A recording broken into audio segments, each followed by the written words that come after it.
Welcome to Trench Diaries. Iron Coffins. Part 10. 5 days of cautious sailing brought U-557 to the fringes of the Bay of Biscay. We had been warned by headquarters to approach the bay carefully, for the British had extended their air surveillance into this area.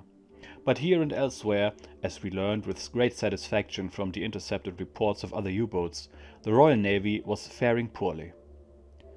The messages indicated a sharp rise in Allied shipping losses.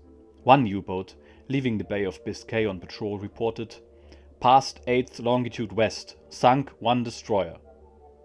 Another boat informed headquarters, "Sunk 5, total 28,000, 1 more damaged, light defenses, pushing ahead." From a U-boat in the North Atlantic came the following message: "Sunk 6, total 42,000 tons, all torpedoes expended, returning to base." And another boat reported, "Convoy AK-40, sunk 2, total 13,000 tons, keeping contact." But the heaviest toll was reported by a larger type U-boat operating in southern waters. It said, "Swept area clean, sunk 8, total 53,000 tons, 1 destroyer. Please send torpedoes via airmail express delivery." The battle in the Atlantic increased in intensity as new U-boats were able to break through the ineffective British defense between the Shetland Islands and Iceland. The noose around Britain was gradually tightening. On the morning of July the 10th, exactly 8 weeks after we had sailed from the cold, unfriendly north, we tensely watched and waited until the thin dark line of the French coast emerged from the morning haze in the east.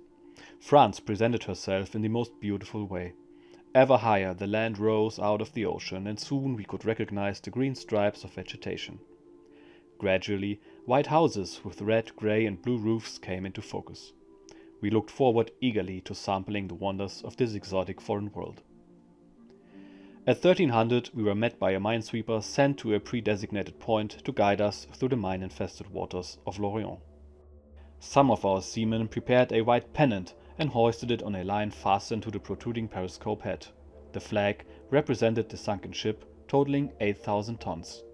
The crew was in a festive mood, and every hand changed into fresh fatigues and combed their long beard for the reception. Sailing around the tip of a small peninsula past the ancient fortress Port Louis, we saw Lorient dead ahead. Our arrival took on a dreamlike quality. It was a hot midsummer day, the flowers were brighter and the grass was greener, and the houses shone whiter, and everything contrasted sharply with the drab world we had left behind 2 months before. U-557 reduced speed as she reached the inner harbor. Silently, we sailed and floated toward the large crowd lining the quay. Our comrades-in-arms stood by in grey-green uniforms, navy blues and a variety of battle dress. Many girls, nurses from our military hospital, were waiting for us with flowers. Oh, how satisfying it was to be expected, how good it was to have survived. A marching band launched into a resounding march as U-557 came alongside the quay and fastened her lines. The commander of the second U-boat flotilla shouted words of welcome, then walked across the gangplank and shook hands with captain and crew. The nurses followed with a smile, a kiss, and a bouquet of flowers for every man. Now we knew that we had jumped off the devil's shovel, that life was sweet and rewarding. With the exception of a small watch left aboard to guard the once again rusty and weather-beaten U-557, our crew assembled in one of the old halls of the former French naval prefecture. The homecoming celebration, this one only for men, was about to begin. We cheered Paulsen for his promotion to Kapitänleutnant, which had come through while we were at sea. There was champagne and lobster, followed by other rich courses. The captain made a speech, and the commander of the base listened entranced to his tales of our adventures. When the last bottle of champagne was emptied, we received our mail. It was placed on the white linen tablecloth in bundles large and small, and each of us opened this packet in ceremonious silence. I sliced my letters open with a butter knife. Marianne had sent 1 anxious and loving letter per week, and several notes from my parents begged me for a sign of life. Their concern was comforting. And yes, I had returned. I was still alive and expected to remain so for a long time. We were in a wonderful singing mood. Our heavy meal was followed by great quantities of good German beer. After 4 hours of eating and drinking, Göbel, Gerloff and I had to help each other into our quarters in the old naval complex. There, we found our baggage, which had been sent overland by truck from Kiel. After getting out of our double-breasted blues, we took our first bath, shave and haircut in 8 weeks. Hours later, all dressed up and with money in our pockets and pride in our hearts, we set out expectantly to explore the town. Our progress was embarrassingly unsteady. It was hard to navigate on solid ground after weeks of walking on a perpetually swinging and swaying deck. But we gradually got our land legs back as we proceeded along a picturesque avenue into the downtown district. At twilight, the streets were still bustling with traffic. Vendors displayed baskets of fruit and fish and shouted the virtues of these wares in their melodious tongue. Many of the women wore the colorful native costume of Brittany. Embroidered blouses, white starched headpieces and fluffy skirts that reached down to their heels. But the military dominated the scene. Everywhere we saw army vehicles and uniforms of grey and blue. Groups of sailors roamed boisterously through the narrow side streets searching for adventure or women or the usual packets of unusual French action photographs. After sipping an aperitif on a sidewalk cafe, the three of us made our way in the dark to a restaurant on the Fisherman's Wharf. There we had a long, leisurely dinner. Lingering over our glasses of champagne, we stared out into the black lazy water, and memories of our first patrol rose up, silencing our conversation. We spent the next 3 days awaiting a visit from Admiral Dönitz called the Lion. He was to come down from his headquarters in Carnival, a small town just north of Lorient, to meet the crews of U-557 and 2 other boats that had also returned from patrol. When the time came, we assembled in front of the prefecture, an old command post of the defunct French harbor administration. We waited in the hot July sun, sweating profusely in uniforms way too heavy for the climate. We cursed bitterly and longed to take cover under the acacias and palm trees that lined the square. Finally, a brass band struck up and the admiral marched into the square, accompanied by a large retinue including officers of his staff and high-ranking guests from the army. Dönitz was lean in appearance, brief in his speech and stern in his demands. We men of the U-boats had 3 duties, he said: to pursue, to attack, to destroy. At the proper interval, the 3 crews joined in chorus and promised to fulfill his highest expectations. Then the Lion passed down our ranks, shaking hands with each man, pinning medals to blouses and coats. At that moment, we felt that most of the power of the U-boat command was concentrated in that square, and every man among us was convinced that he would do more than his share toward winning the last fierce battles of the Atlantic. After Dönitz's visit, my friends Göbel and Gerloff received unexpected news. They were to report to the submarine school immediately to attend the commander's course. Instead of sinking more ships, they were to sink their heads into books and study again. We went out for a last dinner together that night and vowed to bring hell to the British together after their stint at school. They left by train the next morning, and I never saw them again. Both found their grave at the bottom of the Atlantic during their first patrol after the commander's course. The unexpected transfer of my friends wasn't the only bitter pill to swallow. At the same time, word reached us that 2 well-known boats had been lost. One was U-47, commanded by Captain Günther Prien. Prien had become famous for infiltrating Scapa Flow, the port of the British Home Fleet, and sinking the battleship Royal Oak, as well as damaging the aircraft carrier Pegasus. In total, he had amassed more than 200,000 tons sunk.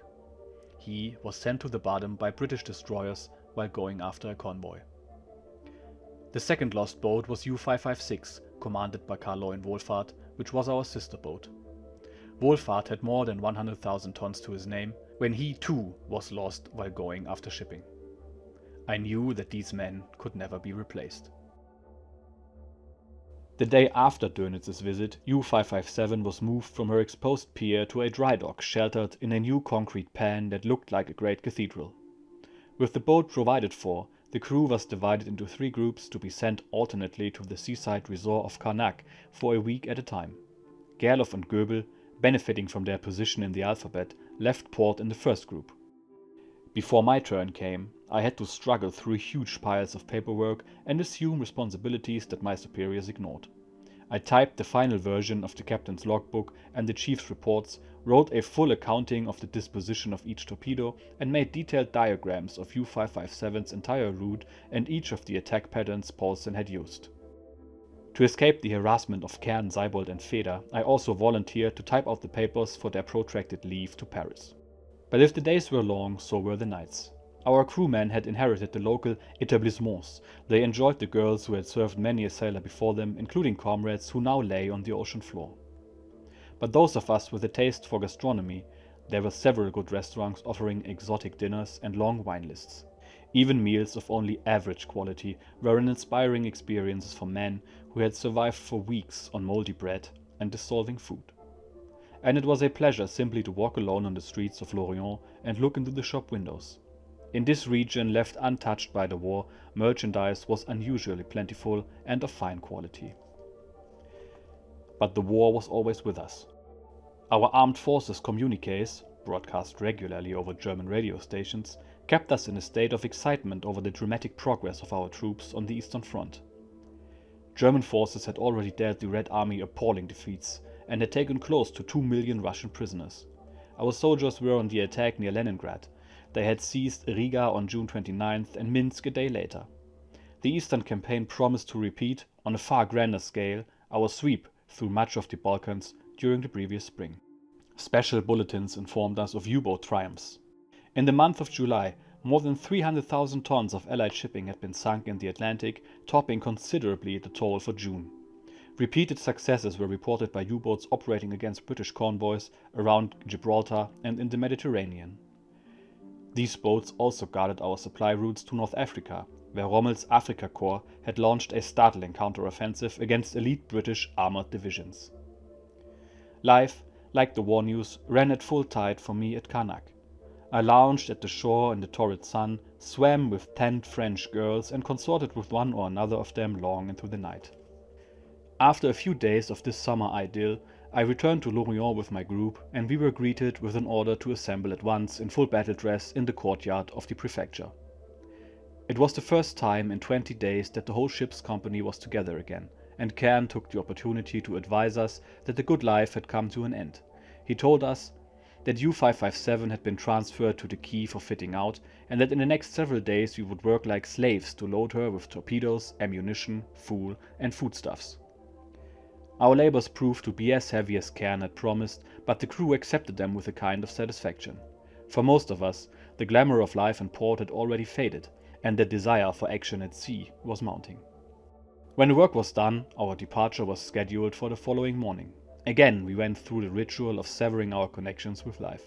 In solitude, we labeled our surplus luggage and wrote last letters home and prepared our sea gear. Afterwards, some of us emptied a bottle of wine. Others spent the last night in the arms of a sweetheart or a professional. But all of us wondered whether we would survive to go through these motions once again. So, with Herbert going out to sea again, time to reflect on the book. And since this part concerns mostly time on land, the English version is pretty accurate except for 2 major details. The first is the transfer of Göbel and Gerloff, which gets completely omitted in the English book, and the second is the loss of U-47 and U-556, which were cut as well. Again, I have no idea why this would be cut, but as you've heard, I took the liberty to translate these parts myself and weave them into the story. The loss of Prien indeed came as a shock to the Navy at the time, as he was one of the most famous commanders of the war, and how his boat was lost is not exactly known to this day. It was initially assumed to have been sunk by British destroyers, and Herbert himself claims as much, but today we know that no British destroyers were in the area where U-47 was sunk. The current and most widely accepted theory today is that U-47 sunk itself due to being hit by a torpedo which ran in a circle. But no official cause has been established. You may or may not know, at the time the German Navy had considerable trouble with their torpedoes, just like the British and the Americans.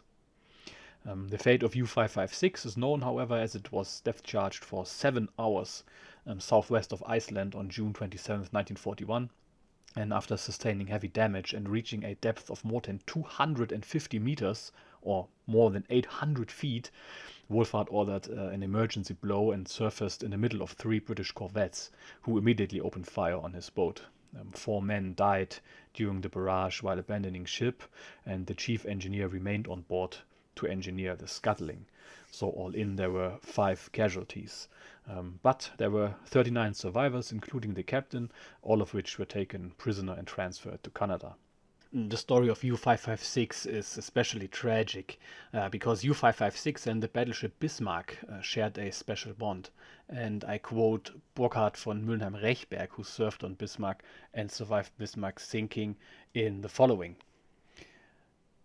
To us on board the Bismarck, the U-556 was no ordinary U-boat. There was a very special bond between the little boat and the giant battleship.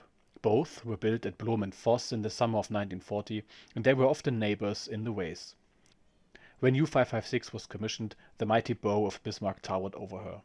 Kapitänleutnant Wohlfahrt decided that the commissioning ceremony would not be complete without a band, and since a U-boat certainly did not carry one, he would ask the big neighbor, which as fleet flagship had a band, his band, and thereafter his artistically designed Patenschaftsurkunde, or certificate of sponsorship, hung in the Bismarck. Wohlfahrt and Lindemann became good friends. I've put this certificate of sponsorship on screen, and it's really heartwarming. It's hand-drawn, handwritten, and yeah, the translation basically says, "We, the U-556, 500 tons, hereby declare before Neptune, the ruler of the oceans, lakes, seas, rivers, brooks, ponds, and rills, that we will stand beside our big brother, the battleship Bismarck, 42,000 tons, whatever may befall her on water, land, or in the air. Signed, Hamburg, January 28th, 1941. Commander and crew of U-556. And you can see there are 2 hand-drawn sketches. The top one shows U-556 warding off a torpedo and aircraft, and the lower one you can see U-556 having Bismarck in tow.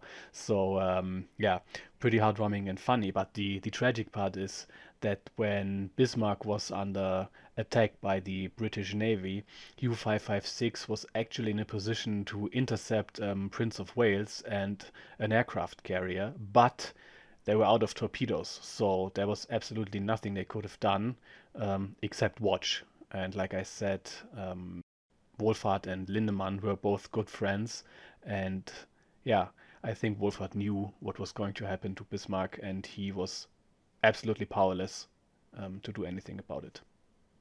There's a harrowing account of the sinking of U-556 written by a sailor who survived, and perhaps I will make a special video about this at a later date. And finally, as it turns out, the war diary that I've used multiple times during this series was actually written by Werner himself. I was wondering, because the scans that I have are typewritten, and war diaries during patrol are usually handwritten by the captain himself. But it makes sense to have someone copy it after the patrol to send it up the proper channels, and I will put a few of Herbert's drawings and maps on screen for you to see. So, that's it for this episode. We'll see how the next patrol turns out for our boy, and until then, if you like this content, you know what to do. Like, comment, subscribe. It helps the channel grow, and I appreciate it immensely. Cheers!